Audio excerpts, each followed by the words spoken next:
So, to close out a truly horrific 2024, we got the news that Jarrod Bowen has, in fact, broken his foot. He's going to be out for 2 months. Feel quite bad now. I suggested that he may have limped out of play. Not that I would have blamed him, but that was the suggestion. I should have known better. No, he didn't. And we've also learned that Potter, many of us didn't want him anyway, although I was warming to the idea, has withdrawn from the managerial race at West Ham. Not that there's much of a race, is there? You know, I think he's just probably saying it's never going to happen. So he's obviously focusing his attention elsewhere. I don't blame him.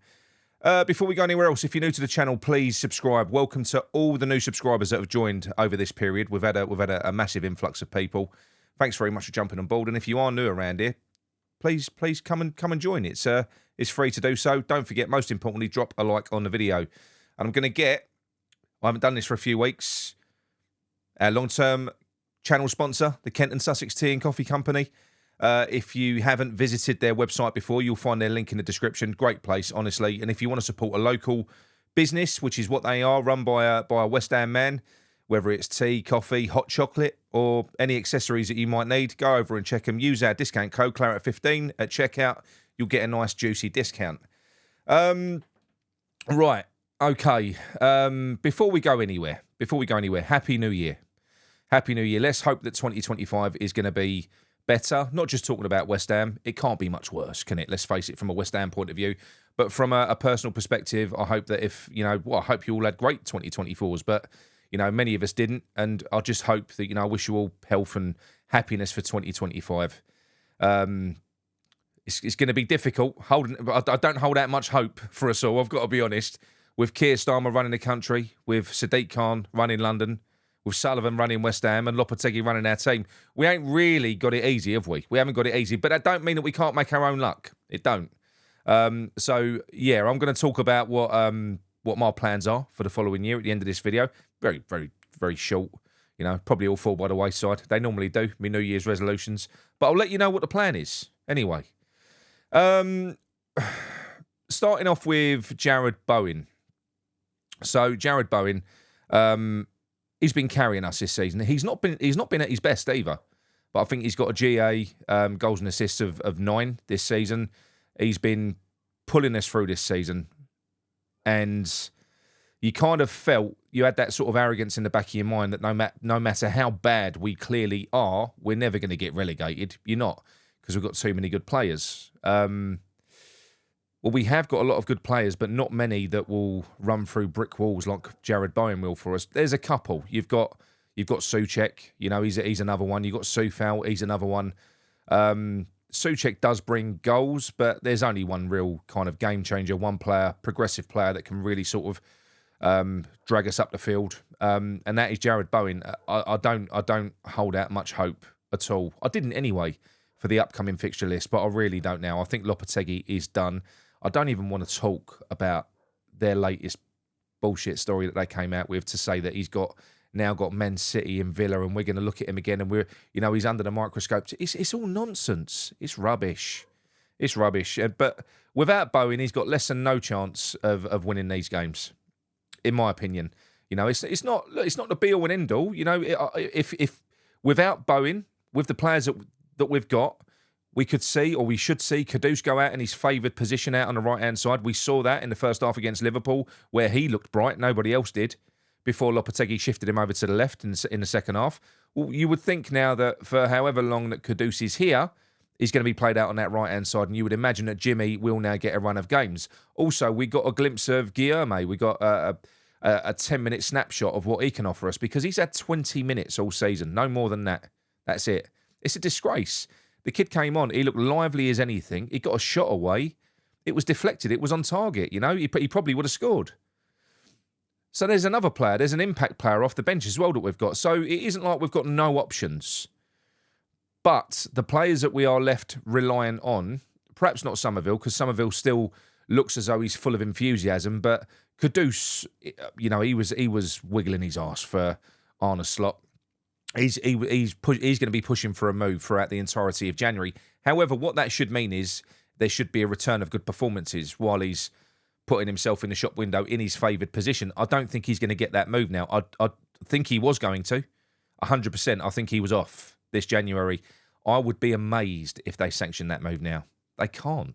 They physically can't. You know, Kudus is the only person that can really go out and sufficiently replace Bowen in the team. He can play on that right-hand side. He can also fill in as a forward as well. He's done it for Ajax. He's done it for Ghana before. He can do it for us. So he can be that kind of flexible forward player that brings goals and assists that we need. You know, he's not going to be sold in January. Like I said, that would be now. Can you imagine the scenes if they sold Kudus now? He can't go. It's tough. It's tough. I don't feel sorry for the player either. He'll get his move eventually, but I care more about West Ham. You know, I don't think he's put in much effort this year. That performance that we saw from him in the first half against Liverpool, we've not seen that all season, have we? And he has had stints out on the right-hand side, by the way. It's not all been out on the left. You know, in large periods of games, he's been shifted out to the right, but we've not seen any of that at all. So, no, he can stay. He can stay and he can earn his move, you know. We've given him the platform. We've given him the Premier League. We're paying him a fortune as well. He's still young. He will get his move. But at the moment, we've got to worry about West Ham. You can't go anywhere, mate. You've got to stay and help us out of this mess. What this has done is completely and utterly thrown a spanner in the works of whatever transfer recruitment strategy that they had for this window, because a lot of it was going to be funded by Kudus being sold, you know. They was thinking 100 million, but I would imagine that they weren't going to get that. You might be looking closer to 85, particularly after that performance against Liverpool. So that would have been funding this transfer window. Well, they haven't got that money now. They're not going to have that money. We still need a forward. Our defence is still tragic. We've conceded 79 goals in a calendar year. I'm going to go off on a little rant here, because over half of those goals were under the stewardship of David Moyes. As bad as Lopetegui is, David Moyes was equally as bad. We got just as many hammerings towards the end of last season. So I am going to speak up now, and I'm going to say something, because I'm still seeing it on every video. Be careful what you wish for. You know, you wanted change, you wanted this. Listen, I know you're desperate to be proven right. You can't be proven right. You can't. As bad as Lopetegui is, even if he gets 10 times worse, that will be no justification for having stuck with David Moyes. We were getting battered. We were getting battered. We were shit. The football was terrible. It was gutless. These scorelines are not new. This is just a continuation of what we saw before with a load of new players. David Moyes, in 3 or 4 years, or however long it was, he spent 500 million and built nothing, because by the time he left, we've had to do a complete rebuild. You know, the season before last, we almost got relegated with Declan Rice and Paqueta in midfield. The season after, we had a bit of a run up to Christmas with a load of lucky results that was always going to fall off, and fall off they did. And we started getting hammered again. So please, please, please, pull your David Moyes lenses off your face. That's what you're looking at this through. I don't know what. I don't even know how you can be having this argument with anyone. You're never going to be proven right. You'd have to have no ambition whatsoever to have wanted to stay in the situation that we was in. None. We had to move on. But this was absolutely the wrong move to go in the direction that we've gone in. And that's down to no fan. That is not down to any fan that wanted change. That isn't our fault. No fan wanted to go from bad football to worse football. Nobody did. So I'm just going to clear that up. And the comment that I made on the last video where, you know, we're a divided fan base, and, you know, we are divided. You know, you've got fans last year that were defending Moyes ball by saying it's not the way that we play football, it's the results that matter. Now, saying the opposite. You've always got this section of fans that are going to be at each other's throats. You just are. So what I'm suggesting is, at the moment, is that we call a ceasefire. And maybe we try and galvanise and we come together as a fan base to sort of pull ourselves through this period. Because if we've got any chance of getting what we want from David Sullivan, we're going to have to be united. If we are divided, then he will conquer us. And he is conquering us at the moment. We're losing our fight. We've lost our identity. We're losing our passion as a fan base. So any problems that we've all got with each other as fans, why can't we just shelve them for a few months until things start moving in the right direction? Unless you do want to be part of the overall demise of West Ham, because that includes the fans. That's us as well. You know, I appreciate, you know, from that front. I've not been great in the past. You know, I was very much Moyes out and everything else. Yeah, that's fine. That's fine. I get that. Any problems that you've got, you've already aired them. You have. You've already spoken about it. I'll hold my hands up. I will. I'm glad that I pushed for David Moyes to go, because we needed change. But this is not what we needed, and this is not down to any fan. This is down to the people that run this club. As many of you will say, whilst conveniently blaming other supporters as well. You know? So that's what I'm saying. Let's just try and put all of the bullshit to one side. Let's get behind ourselves. Let's get behind ourselves. Let's come together. We all want more. Nobody wants Lopetegui anymore. We want a better coach to come in. We want our identity back. I think that those are the main things that West Ham fans want. We want Loppy out, and we want to feel like West Ham again. That's what we want. Let's push for it. We can only do that, and we can only achieve it if we're together. So there you go. That's all I'm trying to say. You're only making yourself look like fucking idiots now, to be quite honest. If all you're doing after every defeat is going out there and calling out other West Ham fans, you're making yourself look a mug. That's all you're doing. No one else. You're only making yourself look a mug. So yes. Anyway. Back to talking about Graham Potter. So Graham Potter has now withdrawn from the race. I don't blame him. It was always going to happen with the dithering that's been going on. It's terrible the way that we've handled this situation. It's disgusting. You know, I didn't want Graham Potter. I didn't. But I mean, how can you treat someone like that? You know, he's not a low profile manager. I wouldn't imagine he's desperate for a job. If you believe the rumours, he was offered the Wolves role and the Leicester role, but he turned them down because he was waiting for us. So what West Ham have demonstrated is that they're not sure about him. They don't know whether they want him. So why is he going to come and work for them? Apparently he was told that if we got hammered by Liverpool, they would make a change. And then the news breaks that they're going to give him 2 more games. And Potter said, you know what? Enough's enough. I don't want any part of this. Add to that, Antonio's gone for the season. Bowen's gone for a couple of months. It's just getting worse and worse, which probably means Kudus is staying, and the transfer pot for investing in January is massively dwindled. Because what are we going to do? We're just going to make that Soler deal permanent and go out and get another loan. Is that what we're going to do?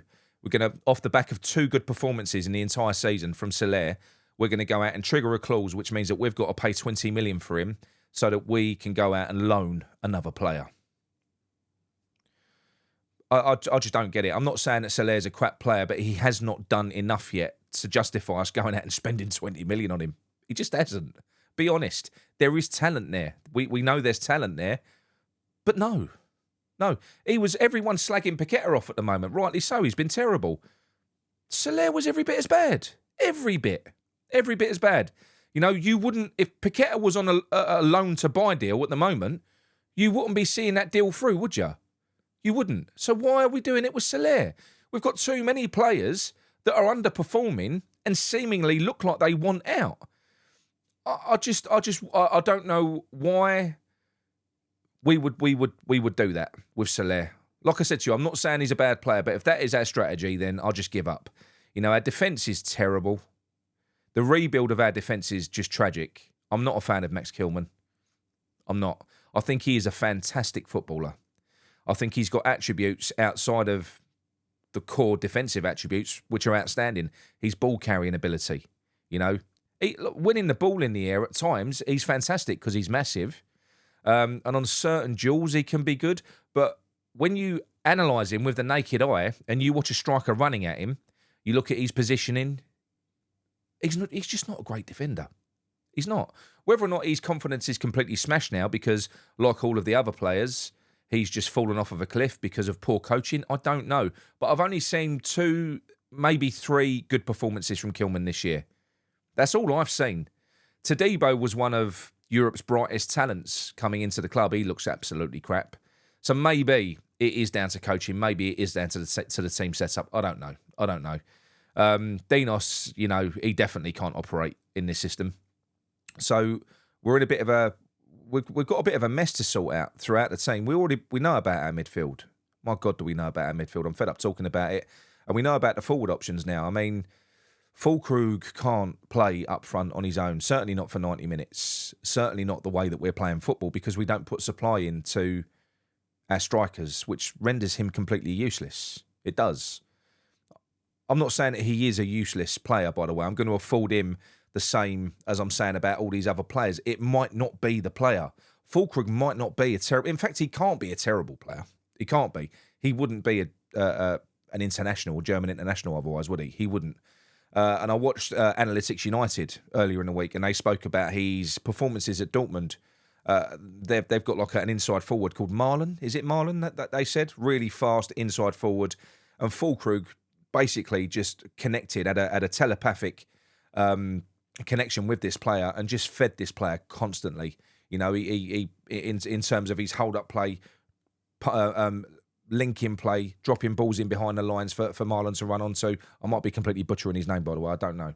But this is what the guys were talking about. And they said, on paper, when you look at Kudus and you look at Bowen, Fulkrug should be able to do the same job for us because we've got outstanding inside forwards. So you could see, on paper, some sense in why they brought Fulkrug in when all of a sudden we couldn't get Duran. I'm not going to defend it. I think he's a cart horse. I do. In the Premier League, I think he's a cart horse. I'm no doubt if you go in a less combative, a less physical league, a slower league, Fulkrug will probably bang in goals for fun. But the Premier League is brutal. You know, most centre-backs, apart from ours, they're huge and they're athletes. You ain't going to get any change out of them if you're Fulkrug. It's just not going to happen. So we definitely need a forward as well. I think we're all right in the wing areas. I don't really want us to go and spend any, even without Bowen. I think providing we can retain Kudus, we've got Somerville, we've got Guillaume, we don't need any more wingers. You know, I'd like to. We just don't. I'd like to see the central midfield, the forward line, and the defence sorted out, the spine of the team. And the good news from all of this, however, it could just be because Potter's withdrawn from the race. But the good news is that for the past 2 days, Michael Carrick has been the bookies' favourites to take over at West Ham at 2-1, and he is still 2-1 now. That's good news because I don't think it's going to be easy for any manager that comes in and takes over this mess. I think if Potter came in, he was going to struggle.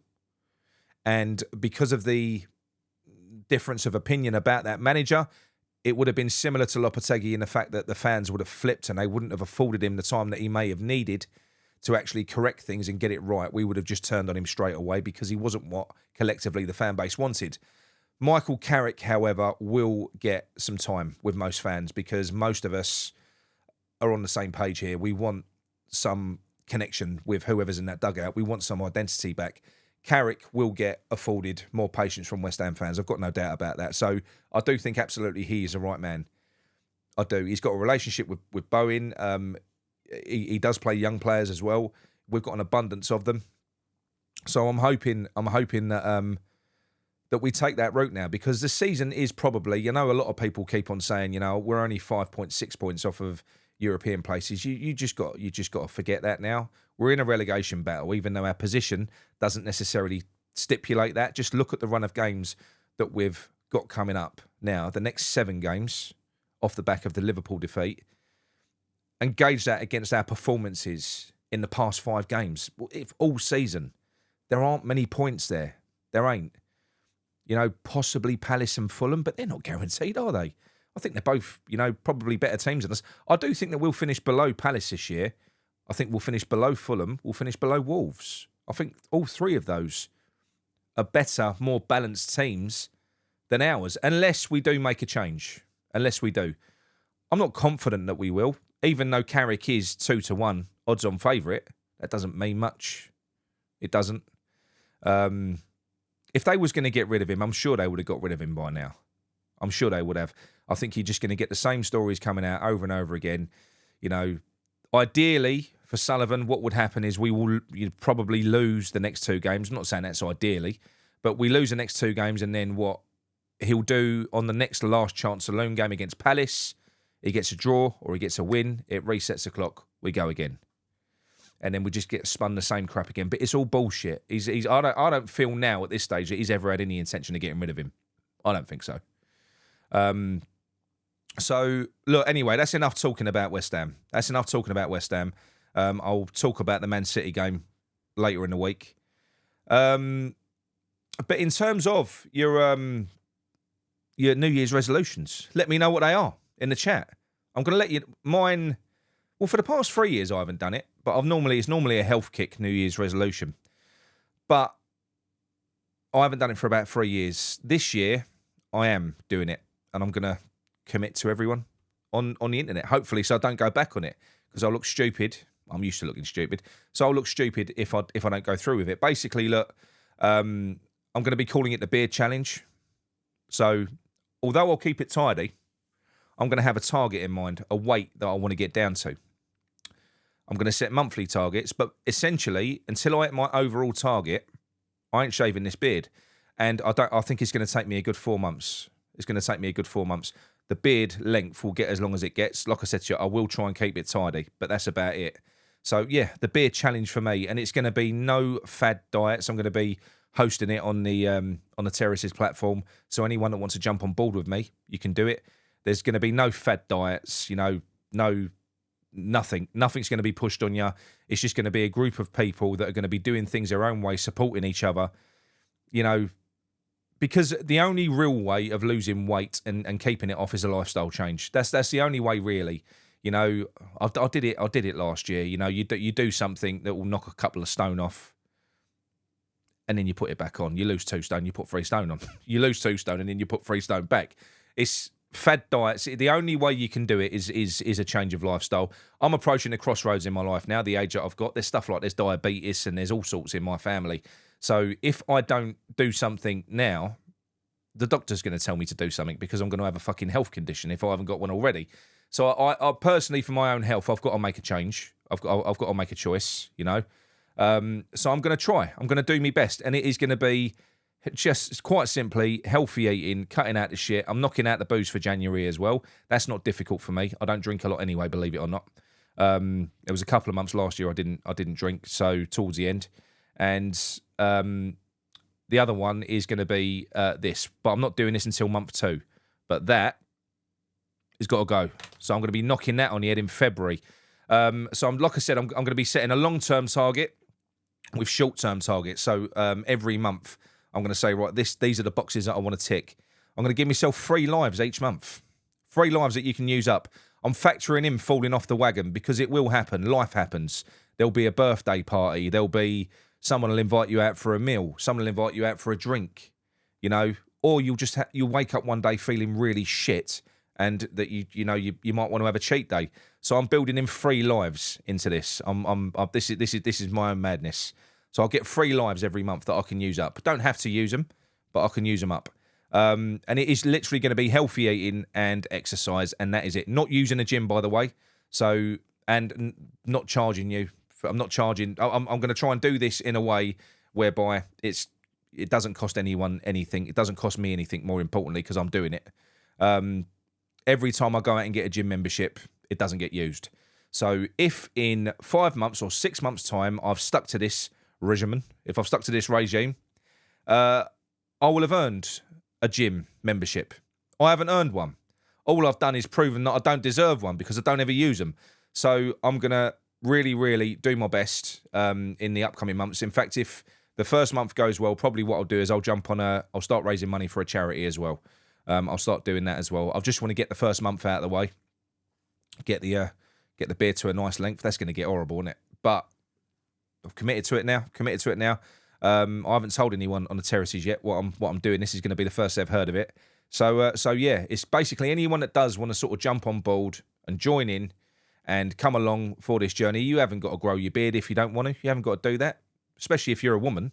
Maybe you could just get hairy legs. You could do the hairy leg challenge. I don't know. We're coming through winter now. No one will care. You can shave them in the summer.